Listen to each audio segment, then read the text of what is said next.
Hello Model Railroaders, I'm Dave. Welcome back to the layout, or more specifically my spray booth area. I wanted to do a little more in-depth overview of my spray booth layout, what airbrush I'm using, and the compressor and the extra air tank that I've got running as a reservoir, and kind of sound levels, and how my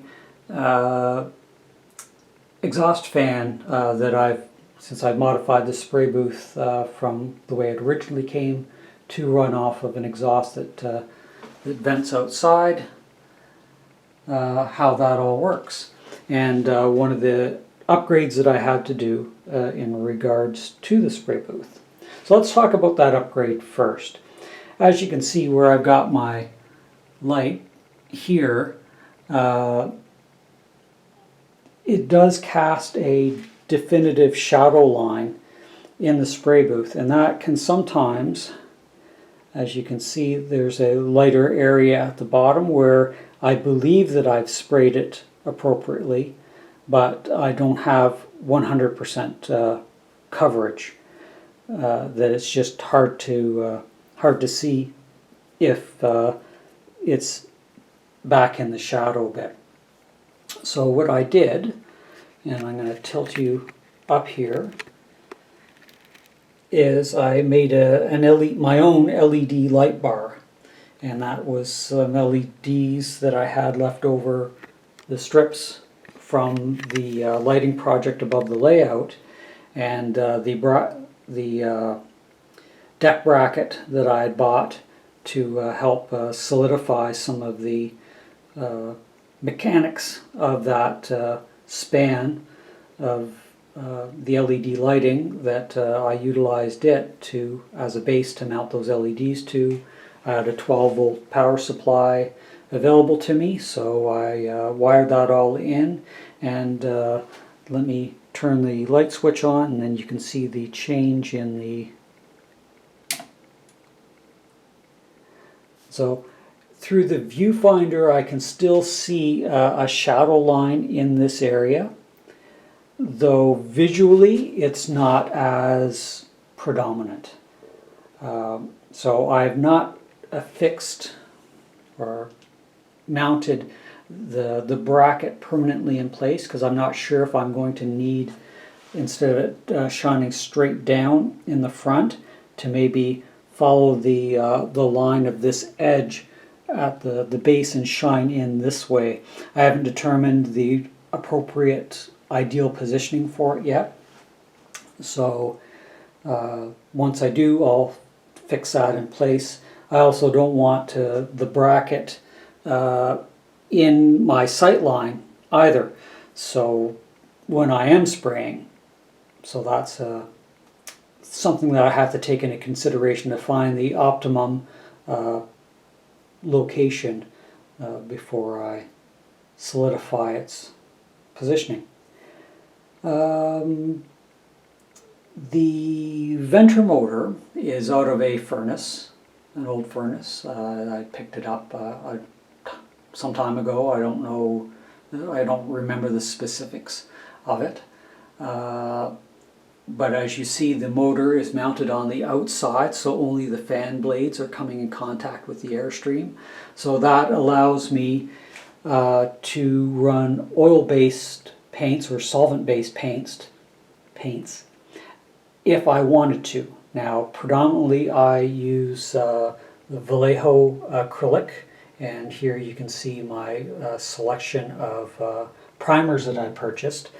And in previous videos I've shown the Vallejo kit, and I've purchased some individual ones since then, just to build out the palette a little more, looking for that ideal color for crates and things of that nature that I haven't quite solidified on a color yet. But I just wanted to, with no other sound, so the freezer's not running, the dehumidifier's not running.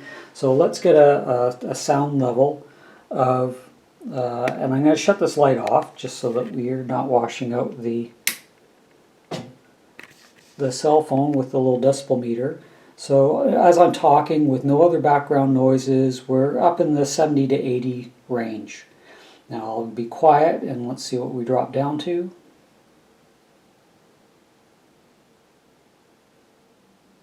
So 25 to 30 range.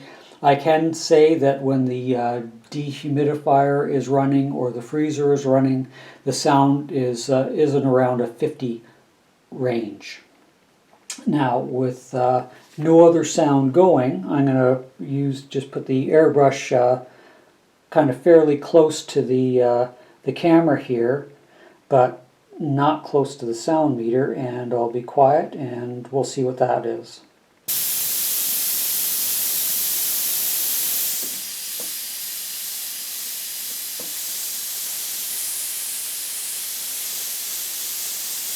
So that's giving about an 85 to 90 decibel range without any other background noise. Now I'm going to turn on the venter motor and we'll see what that changes to. And then I'll open up the airbrush as well, and then we'll see when the compressor kicks on as to what the total sound level is. Now please keep in mind that we're in a little concrete room, so everything is going to be louder, so this would be really an extreme sound level in comparison to a more open area. So turning on the vent motor.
We're running 80 to 85, and now I'm going to shut the motor off. It does its little pressure release, and then me just talking, we're in around 80. So overall, sound levels around 90 decibels. Maybe a touch bit more if the background noise is higher with the freezer or the dehumidifier running. So let's stop it from there and actually take a look at the setup that I'm running. So from the oilless quiet air compressor, which I've did a 5-month review on in the previous video, I'm running into a, I guess it's a particulate moisture trap, and then from there running through the side of the cabinet to underneath where I've got a 5-gallon air peg, and on that unit, let me adjust you around so that you can see the back. I've got a triple fitting on there where I've taken one of the female connect fittings and put a tank gauge on it, and then the other one, of course, is the line going into the tank, and the third one is the line coming out of the tank. Now, the regulator I've got will definitely, do a lot more than 15 psi. And let me just turn the airbrush on. So I'm running, 11 to 12 psi on, and it varies, of course, with the tank pressure. As it drops closer to it, it'll drop a bit, but the compressor kicks on at 80, 85, so I don't have to worry about that at all, of getting too low in my system. And if I want to increase it just a smidge, that will set at the very low end of this regulator, so sometimes it's a little harder to fine tune.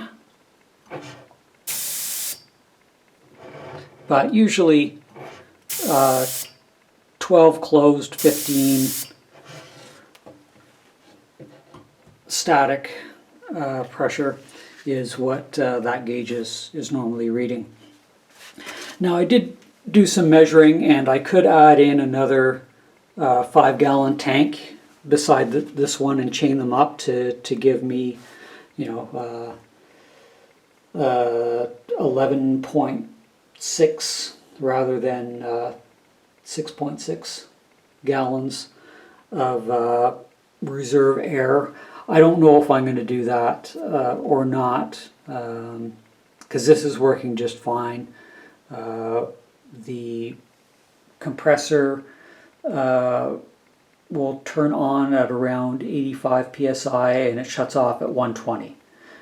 So, and of course, if I shut the unit off like I've got now, then I just run the air tank down until it empties.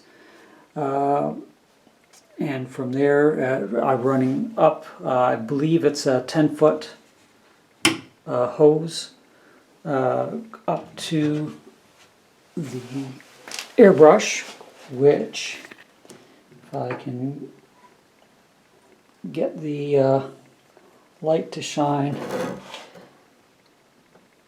well on it, is an Iwata Eclipse HP-CS airbrush, and as you can see, it's a top loader gravity feed airbrush. And the research I did at the time, that I went right to a good quality airbrush, because I knew this was something I was going to be pursuing as part of the hobby.